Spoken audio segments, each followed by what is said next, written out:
ಜೋಧ್ಪುರದಲ್ಲಿ mobile ಸ್ಫೋಟ, ಜೇಬಿನಲ್ಲಿದ್ದ phone ಬಾಂಬ್ನಂತೆ ಸಿಡಿದು ವ್ಯಾಪಾರಿಗೆ ಗಂಭೀರ ಗಾಯ.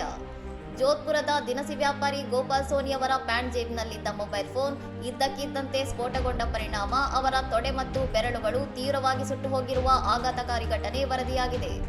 ಮಂಡೋರ್ ಕೃಷಿ ಮಂಡಿ ಪ್ರದೇಶದಲ್ಲಿ ಸೋಮವಾರ ಮಧ್ಯಾಹ್ನ ಈ ಘಟನೆ ನಡೆದಿದ್ದು, ಉರಿಯುತ್ತಿದ್ದ ಫೋನ್ ಅನ್ನು ಜೇಬಿನಿಂದ ಹೊರತೆಗೆಯಲು ಪ್ರಯತ್ನಿಸಿದಾಗ ವ್ಯಾಪಾರಿಯ ಬೆರಳುಗಳು ಕೂಡ ಸುಟ್ಟಿವೆ. ಸ್ಫೋಟದ ತೀವ್ರತೆಯಿಂದಾಗಿ ಗಾಯಗೊಂಡಿರುವ ಗೋಪಾಲ್ ಅವರನ್ನು ಆರಂಭದಲ್ಲಿ ಸ್ಯಾಟಲೈಟ್ ಆಸ್ಪತ್ರೆಗೆ ದಾಖಲಿಸಲಾಗಿದ್ದು, ಹೆಚ್ಚಿನ ಚಿಕಿತ್ಸೆಗಾಗಿ ಅವರನ್ನು ಮಹಾತ್ಮ ಗಾಂಧಿ ಆಸ್ಪತ್ರೆಯ ಸುಟ್ಟ ಗಾಯಗಳ ವಿಶೇಷ ಘಟಕಕ್ಕೆ ಸ್ಥಳಾಂತರಿಸಲಾಗುತ್ತಿದೆ. ಸಂತ್ರಸ್ತ ವ್ಯಾಪಾರಿಯ ಪ್ರಕಾರ 2 ವರ್ಷದ ಹಿಂದೆ ಖರೀದಿಸಿದ್ದ ಈ ವಿವೋ ಫೋನ್ ಸ್ಫೋಟಗೊಳ್ಳುವ ಮುನ್ನ ಯಾವುದೇ ಬಿಸಿಯಾಗಲಿ ಅಥವಾ ಅಸಮರ್ಪಕ ಕಾರ್ಯದ ಲಕ್ಷಣಗಳನ್ನಾಗಲಿ ತೋರಿಸಿರಲಿಲ್ಲ ಮತ್ತು ಸ್ಫೋಟದ ಸಮಯದಲ್ಲಿ ಅದು ಕೇವಲ 87% ಚಾರ್ಜ್ ಆಗಿತ್ತು. ಫೋನ್ ಅತಿಯಾಗಿ ಬಿಸಿಯಾಗದೆ ಅಥವಾ ಚಾರ್ಜಿಂಗ್ನಲ್ಲಿ ಇಲ್ಲದಿದ್ದಾಗಲೂ ಸ್ಫೋಟಗೊಂಡಿರುವುದು ಬಳಕೆದಾರರಲ್ಲಿ ಭಾರೀ ಆತಂಕ ಮೂಡಿಸಿದ್ದು, ಸ್ಮಾರ್ಟ್ಫೋನ್ಗಳ ಸುರಕ್ಷತೆಯ ಬಗ್ಗೆ ಗಂಭೀರ ಪ್ರಶ್ನೆಗಳನ್ನು ಹುಟ್ಟುಹಾಕಿದೆ.